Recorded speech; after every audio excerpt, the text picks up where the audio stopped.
में विक्रमगढ़ नाम का एक राज्य था, जिस पर अत्यंत क्रूर और निर्दयी राजा विकराल सिंह का राज्य था। राजा हर दिन एक नई लड़की से विवाह करता और दूसरे ही दिन अपनी उस नव विवाहिता पत्नी को फांसी पर लटका देता। राजा के इन कठोर और क्रूर फैसलों से उसकी सारी प्रजा बहुत दुखी थी। राजा के मंत्री और दरबारी भी उससे बहुत दुखी थे, पर उनकी इतनी मजाल नहीं थी कि वो राजा के सामने अपनी नाराजगी जाहिर कर पाते या उसे समझाने का प्रयास करते। पूरे राज्य में एक अजीब से भय के माहौल के साथ एक सन्नाटा पसरा रहता। राज्य के लोग जानते थे तो बस इतना कि राजा हर दिन एक नई लड़की से शादी करता है और अगली सुबह उसे मौत के घाट उतार देता है। पर वो ऐसा क्यों करता है, इसके पीछे के कारण को कोई नहीं जानता था। राज्य के दक्षिणी छोर पर घने जंगलों के बीच एक बूढ़ा जादूगर अपनी बेटी सुदक्षिणा के साथ रहता था। वो राजा के कृत्यों से भली भांति परिचित था, इसलिए समय रहते वो नगर को छोड़कर बाहर जंगल में रहने लगा। उसकी बेटी सुदक्षिणा अत्यंत सुंदर, अक्लमंद और साफ हृदय वाली लड़की थी। वह अपने पिता के पास आने वाले हर व्यक्ति की मदद करती थी। अगर कोई बीमार आता तो वह औषधियां बनाकर उसे ठीक कर देती। अगर कोई दुखी आत्मा उसके पास आती तो वह अपनी बातों से उसे सुकून देती। एक दिन जब जादूगर को किसी कार्य से नगर जाना था तो सुदक्षिणा भी जिद करके उस दिन अपने पिता के साथ चल पड़ी। जब दोनों नगर के प्रवेश द्वार पर पहुंचे तभी नगर से रोते बिलखते राजा को बद्दुआएं देते लोग आज फिर से उसके द्वारा फांसी दी गई एक लड़की के शव को उठाए आ रहे थे।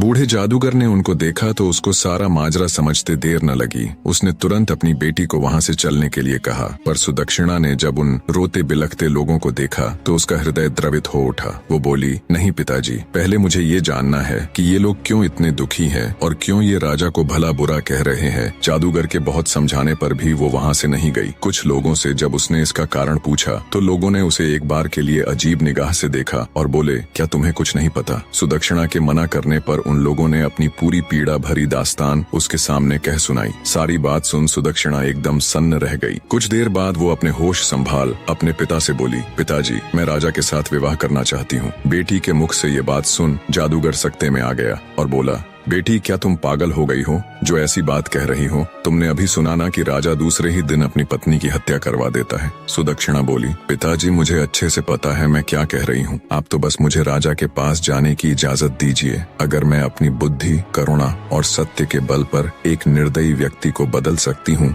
तो यह मेरे जीवन की सबसे बड़ी उपलब्धि होगी, वरना एक दिन मरना तो सभी को है और किसी की मृत्यु राजा के नहीं बल्कि उस ऊपर वाले के हाथ में है। बहुत कहने सुनने पर ना चाहते हुए भी जादूगर को अपनी बेटी की जिद के आगे झुकना पड़ा। उसने भारी हृदय के साथ अपनी बेटी को राजा के पास जाने की इजाजत दे दी। पिता से आज्ञा मिलने पर सुदक्षिणा उनको प्रणाम कर एक दृढ़ निश्चय के साथ राजा के महल की ओर चल पड़ी। आखिर क्यों राजा विवाह के एक दिन बाद ही अपनी नव विवाहिता पत्नी को फांसी पर लटका देता था? शुरू से राजा ऐसा क्रूर और निर्दयी नहीं था। वो एक बड़ा ही नेक दिल और प्रजा को चाहने वाला राजा था। जब वो शादी के लायक हुआ तो उसके पिता राजा नंदसेन ने उसका विवाह रूपवती के साथ कर दिया। रूपवती बिल्कुल अपने नाम की ही तरह अति सुंदर स्त्री थी। राजा विकराल सिंह भी उसके रूप का कायल हो गया। वो दिलोजान से अपनी पत्नी को प्यार करने लगा। सब कुछ ठीक चल रहा था, पर फिर एक दिन ऐसा हुआ कि राजा के पैरों नीचे से जमीन खिसक गई। एक दिन राजा कचहरी से सीधा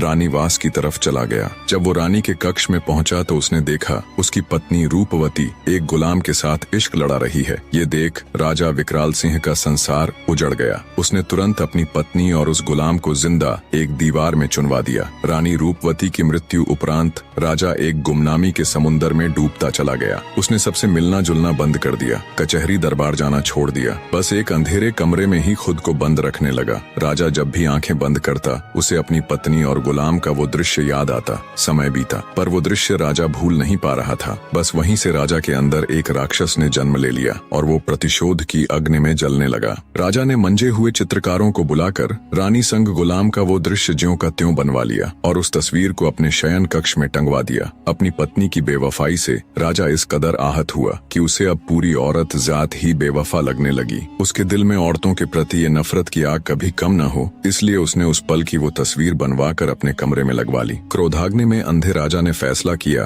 कि वो हर दिन एक नई स्त्री से विवाह करेगा और अगले दिन उसको मौत के घाट उतरवा देगा। शुरू में राजा के इस दर्दनाक फैसले को लेकर मंत्रियों ने उसे बहुत समझाया, पर राजा ने किसी की नहीं सुनी। तब से लेकर अब तक राजा निर्दयता और क्रूरता से भरा जीवन जी रहा था। इधर जादूगर की लड़की सुदक्षिणा भी राजा के महल पहुंच गई। उसने महल के पहरेदारों से कहा कि उसे राजा से मिलना है, वो उनकी पत्नी बनना चाहती है। ये सुन पहरेदारों ने उसे अजीब निगाह से घूरा और चुपचाप उसका संदेश राजा तक पहुंचा दिया। राजा भी चक्कर में पड़ गया कि ऐसी कौन पागल लड़की है जो खुद मृत्यु को गले लगाना चाहती है। उसने सेवकों को उसे तुरंत उसके पास लाने का आदेश दिया। सिपाहियों के साथ आती सुदक्षिणा को राजा ने देखा तो वो उसे देखता ही रह गया। उसने आज तक इतनी मासूम और सुंदर स्त्री नहीं देखी थी। उसको देख राजा के चेहरे पर खुशी की मुस्कान आ गई, पर जल्दी ही वो फिर से मायूस हो गया। राजा ने सुदक्षिणा से पूछा, ए लड़की, क्या सोचकर तुम यहाँ आई हो? क्या तुम्हें पता नहीं कि मुझसे शादी करने का मतलब मौत को गले लगाना है? सुदक्षिणा दृढ़ निश्चय के साथ राजा की आंखों में देखती हुई बोली,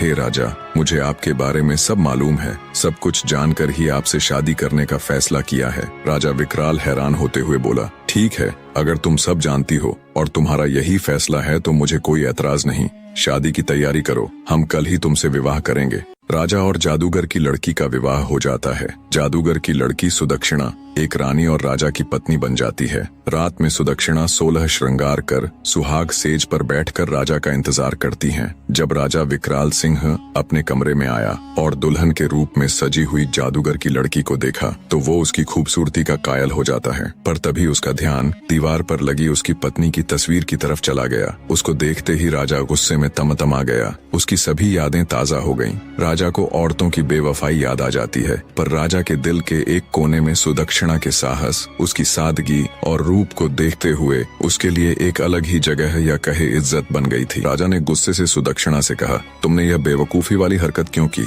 ये जानते हुए भी कि कल सुबह तुम्हें हम कत्ल करवा देंगे। नवविवाहिता रानी बड़े ही शिष्टाचार और आदर के साथ बोली, मेरे स्वामी, ये फैसला तो उस ऊपर वाले ने किया है और उसका फैसला मुझे हर हाल में मंजूर है। राजा बोला, सुबह तुम्हारे साथ क्या होगा ये जानते हुए भी? रानी सुदक्षिणा बोली, महाराज, मैं अच्छी तरह जानती हूँ कि सुबह होते ही आप मुझे मरवा देंगे, लेकिन उससे पहले मेरे पास आज की पूरी रात है और मोहब्बत की खुशी को लंबाई से नहीं नापा जाता बल्कि उसकी गहराई देखी जाती है। राजा बोला, तुम्हारी इन दिल फरेब बातों का मेरे ऊपर कोई असर नहीं पड़ने वाला। रानी सुदक्षिणा बड़े स्नेह और मर्यादा के साथ बोली, हे स्वामी, मैं एक रात के लिए ही सही पर आपकी पत्नी तो हूँ। इस नाते इस रात पर मेरा पूरा हक है। सुबह जो आपको करना है आप कर लीजिए। बोली, महाराज, पर अभी के लिए अपने इस गुस्से को त्याग दीजिए और थोड़े शांत हो जाएं। रानी सुदक्षिणा की बात सुन राजा का क्रोध ठंडा पड़ जाता है और वो आराम से कमरे में रखी एक कुर्सी पर बैठ जाता है। रानी सुदक्षिणा बोली, महाराज, आज की रात आपका दिल बहलाने के लिए मैं आपको क्या सुनाऊं?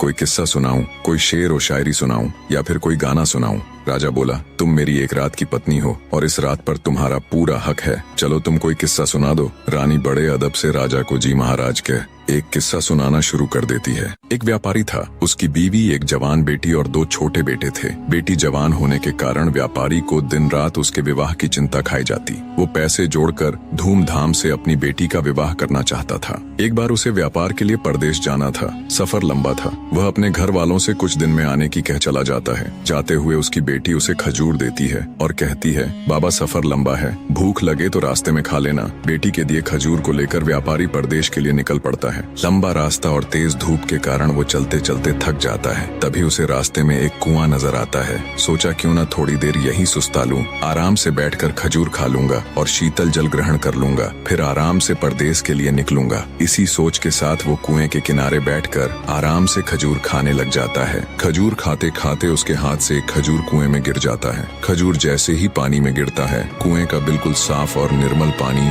एकदम से खून में बदल जाता है और तभी कुएं के अंदर से गुस्से से भरा एक दैत्य निकल कर आता है। राक्षस की आंखें लाल थीं और उसके हाथों में धार धार तलवार थी। ये सब देख व्यापारी की सिट्टी पिट्टी गुम हो जाती है। मारे भय के वो थर थर कांपने लगता है। दैत्य गुस्से से उस व्यापारी से कहता है, मैं तुम्हें छोड़ूंगा नहीं, अपनी तलवार से तुम्हारे टुकड़े टुकड़े कर दूंगा। व्यापारी पहले ही डरा हुआ था। ये बात सुन वो भय से कांपने लग जाता है और कहता है, हे दैत्य, मैंने तुम्हारा क्या बिगाड़ा है? तुम मुझे क्यों मारना चाहते हो? दैत्य बोला, ए आदमजात, तुमने जो खजूर कुएं में फेंका वो मेरे मासूम बच्चे की हलक में जाकर फंस गया, जिससे उसकी मृत्यु हो गई। व्यापारी बोला, माफ करे दैत्यराज, मुझे आपका बेटा कहीं नजर नहीं आया और वो खजूर मुझसे गलती से कुएं में गिर गया। दानव गुस्से से बोला, हम राक्षस तुम आदमियों को नजर नहीं आते, तुम्हें खजूर खाते हुए एहतियात बरतनी चाहिए थी। अब तुम्हारी मृत्यु निश्चित है, नादानी में हो या जानबूझकर, गुनाह तो गुनाह होता है। अब मैं तुम्हारे टुकड़े कर अपने बेटे की मृत्यु का बदला लूंगा, खून के बदले खून, यही इंसाफ है। आखिर व्यापारी बेचारा मजबूर होकर बोला, हे राक्षस राज, अगर मुझे मारने से तेरा बदला पूरा हो जाएगा तो मुझे मंजूर है, पर मेरी एक शर्त है। राक्षस बोला, कैसी शर्त? व्यापारी भारी हृदय के साथ बोला, मेरे ऊपर अभी बहुत सी जिम्मेदारियां हैं, मैंने लोगों से कर्ज ले रखा है, वो कर्ज अदा करना है और अपनी जवान बेटी की शादी करनी है। एक बार ये जिम्मेदारियां पूरी कर दूं,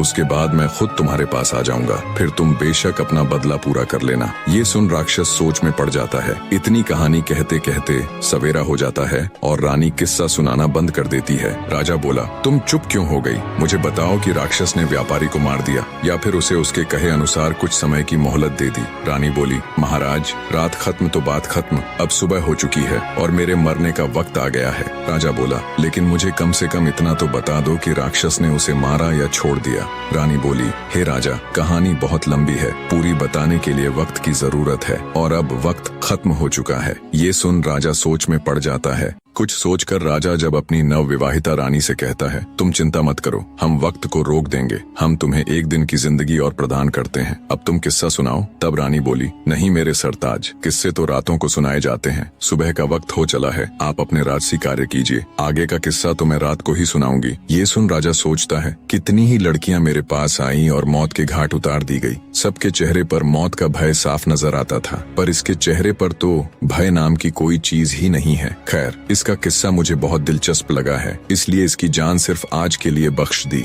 कल इसका भी वही हाल होगा। राजा वहाँ से चला जाता है और अपने दिन भर के राजसी कार्यों में व्यस्त हो जाता है। इधर रानी हाथ जोड़ उस ऊपर वाले से प्रार्थना करती है, हे मालिक, हे परमेश्वर, मेरे पति को सद्बुद्धि देना, उसके इन पाप कृत्य को क्षमा करना और उसे सही रास्ता दिखाना प्रभु। शाम का वक्त हो जाता है। राजा बेसब्री के साथ कमरे में आता है और कहता है, रानी अब जल्दी से किस्सा सुनाना शुरू कीजिए। राजा की बेसब्री देख रानी कहती है, थोड़ा सब्र रखो महाराज, मैं आपके लिए खाना लगा देती हूँ, पहले भोजन ग्रहण कर लीजिए, फिर मैं आगे का किस्सा सुनाना प्रारंभ कर दूंगी। और राजा को खाना परोस देती है। राजा बोला, ये तो नौकरों के काम है, तुम ये क्यों कर रही हो? रानी बड़े प्यार से बोली, नहीं मेरे स्वामी, यह एक पत्नी का कर्तव्य होता है कि वो अपने पति का ख्याल रखे। राजा बोला, तुम्हें कौन सा मेरे साथ पूरा जीवन व्यतीत करना है, और वैसे भी आज की रात के बाद तो ये काम नौकरों ने ही करने हैं। रानी बोली, हे स्वामी, आज की रात ही सही, पर आपकी सेवा करने का मौका तो मिला, मरते समय सुकून से मर सकूंगी,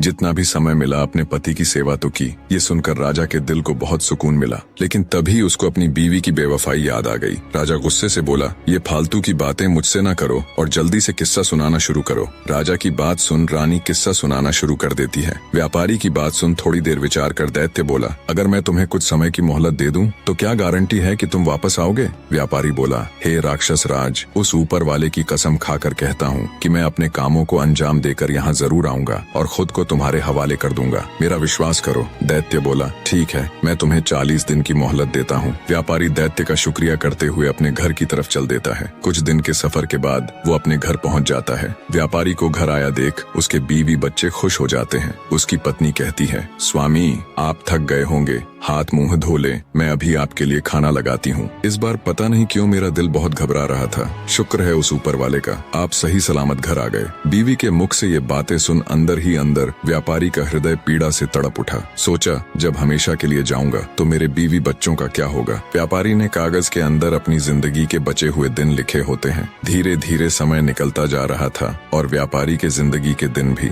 उसने अपनी बेटी के लिए योग्य रिश्ता देख उसकी शादी कर उसे विदा कर दिया। खुशी के साथ साथ व्यापारी अंदर से दुखी भी था, क्योंकि आज उसकी अंतिम रात थी। कल का दिन तुम्हारा आखिरी दिन है, कल वो दैत्य तुम्हारे टुकड़े टुकड़े कर देगा। व्यापारी बिस्तर में पड़ा पड़ा यही सब सोच रहा था। नींद उसकी आंखों से कोसों दूर थी। उसे रह रहकर ये बात खाए जा रही थी कि उसके मरने के बाद उसकी बीवी और बच्चों का क्या होगा। दुखी हृदय के साथ व्यापारी उठकर बैठ जाता है और सिसक सिसक कर रोने लगता है। उसके रोने की आवाज सुन उसकी पत्नी भी उठ जाती है। व्यापारी को ऐसे रोता देख वो घबराकर उससे पूछती है, क्या हुआ स्वामी, आप रो क्यों रहे हो? व्यापारी पहले तो बात को टालने की कोशिश करता है, पर जब उसकी पत्नी ने ज्यादा जोर देकर पूछा तो वो टूट जाता है और सारा किस्सा अपनी पत्नी को रोते रोते कह सुनाता है। सारी बात सुन व्यापारी की पत्नी का कलेजा मुंह को आ जाता है। वो तड़प उठती है और कहती है, स्वामी, आपकी जगह पर मैं उस दैत्य के पास जाऊंगी। मुझे चाहे कुछ भी हो जाए, चाहे वो दैत्य बेशक मेरी जान ही ले ले, पर मैं आपको कुछ भी नहीं होने दूंगी। राजा किस्से के बीच में ही बोल पड़ता है, वाह क्या औरत है, ऐसी औरत भी दुनिया में होती है। ऐसी नेक और वफादार बीवी की दहलीज पर तो फरिश्ते भी अपना सिर झुकाएं। रानी बोली, बिल्कुल ठीक कहा महाराज। कुछ बदकार औरतें होती हैं जिनकी वजह से सभी औरतों पर उंगली उठाई जाती है और सबको एक जैसा समझा जाता है। यह सुनकर राजा सोच में पड़ जाता है। रानी आगे का किस्सा सुनाना शुरू कर देती है। व्यापारी अपनी पत्नी को समझाता है और कहता है, ऐसी बात मत करो प्रिय, मेरे होते हुए अगर तुम्हें कुछ हो जाए तो धिक्कार है मेरे ऊपर। तुमने ये कह भी कैसे दिया कि तुम मेरी जगह उस राक्षस के पास चली जाओगी? गलती तो मुझसे हुई है और इस गलती की सजा तो मुझे ही भोगनी पड़ेगी। तुम मेरे बच्चों का ख्याल रखना, उन्हें मेरी कमी कभी महसूस मत होने देना। व्यापारी अपनी पत्नी को खूब समझाता है। ऐसे ही बातों बातों में रात निकल जाती है और सुबह हो जाती है। व्यापारी भारी हृदय के साथ अपने छोटे बच्चों और बीवी को गले लगाकर उनसे विदाई ले सफर के लिए चल पड़ता है। लंबा रास्ता तय कर वो उसी जगह पहुंच जाता है जहां उसे वो दैत्य मिला था। व्यापारी दैत्य को आवाज देता है, हे राक्षस राज, मैं तुम्हारे पास आ गया हूँ। मेरे 40 दिन पूरे हो गए हैं। आओ और मेरी जान लेकर अपना बदला पूरा कर लो। व्यापारी की बात सुन दैत्य बाहर आता है और व्यापारी को कहता है, तुम बहुत बहादुर हो जो इस तरह खुद मेरे पास मौत के मुंह में आ गए, लेकिन ए आदमजात, मैं तुम्हें मारूंगा नहीं क्योंकि मैं तुम्हें माफ कर चुका हूँ। दैत्य आगे कहता है, जब तुमने मुझसे समय मांगा था तब मुझे तुम्हारे ऊपर यकीन नहीं था, इसलिए उसी दिन से मैं तुम्हारा पीछा कर रहा था। तुमने जो कुछ कहा था वो बिल्कुल सत्य था।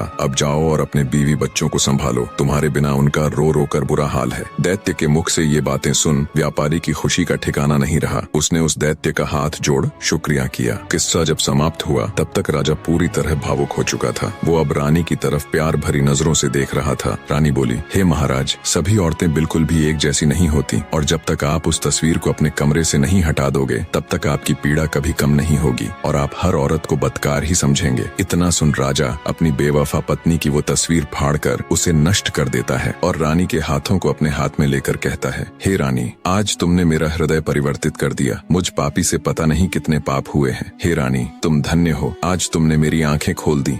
रानी बोली, हे महाराज, आप मुझे मारना चाहे तो बेशक मार दे, लेकिन मेरी एक शर्त है कि आप मुझे सिपाहियों के हाथों से नहीं बल्कि खुद अपने हाथों से मारे। मुझे यह बिल्कुल भी गवारा नहीं कि मुझे कोई सिपाही हाथ लगाए। आपके हाथों से मरूंगी तो मेरी रूह को सुकून मिलेगा। राजा बोला, नहीं मेरी रानी, मैं तुम्हें कुछ नहीं करूंगा। मेरा खोखला भ्रम तोड़कर एक जिल्लत भरी जिंदगी से बाहर निकालने वाली देवी हो तुम। हे मेरी प्रिय, मैं हमेशा तुम्हें अपनी पलकों पर बिठा कर रखूंगा। जो और जितना पाप मैंने किया है, शायद उसके लिए वो ऊपर वाला मुझे कदापि माफ न करे, पर बची हुई जिंदगी में मैं सिर्फ खुशियां बांटना चाहता हूँ अपनी प्रजा और तुम्हारे साथ। उधर जब जादूगर को ये बात पता चली कि उसकी बेटी बिल्कुल सही सलामत ही नहीं बल्कि राजा की आंख खोलने वाली उसकी चहेती रानी बन गई है और राजा अब एक नेक इंसान बन गया है, तो उसकी भी खुशी का कोई ठिकाना नहीं रहा। राजा विकराल सिंह रानी सुदक्षिणा के साथ एक हंसी खुशी जीवन व्यतीत करता है। निष्कर्ष, व्यापारी ने अपनी गलती की सजा स्वीकार की, लेकिन उसकी पत्नी और बेटी की निष्ठा और प्रेम ने उसे अंततः एक नई राह दिखाई। राक्षस ने उसकी ईमानदारी और समर्पण को देखकर उसे माफ कर दिया और वह घर लौटने में सफल हुआ। राजा ने रानी की समझदारी और बलिदान को समझा और अपनी पुरानी पीड़ा से मुक्ति पाई। यह कहानी बताती है कि सच्चे प्रेम और नैतिकता की शक्ति से ही जीवन में बदलाव लाया जा सकता है। कहानी में अंत तक बने रहने के लिए आप सबका एक बार फिर से तहे दिल से धन्यवाद। कमेंट करके स्टोरी कैसी लगी अपनी राय जरूर दीजिए और आपके ध्यान में कोई ऐसी कहानी है जिसे आप एक बेहतरीन वीडियो के रूप में देखना चाहे तो जरूर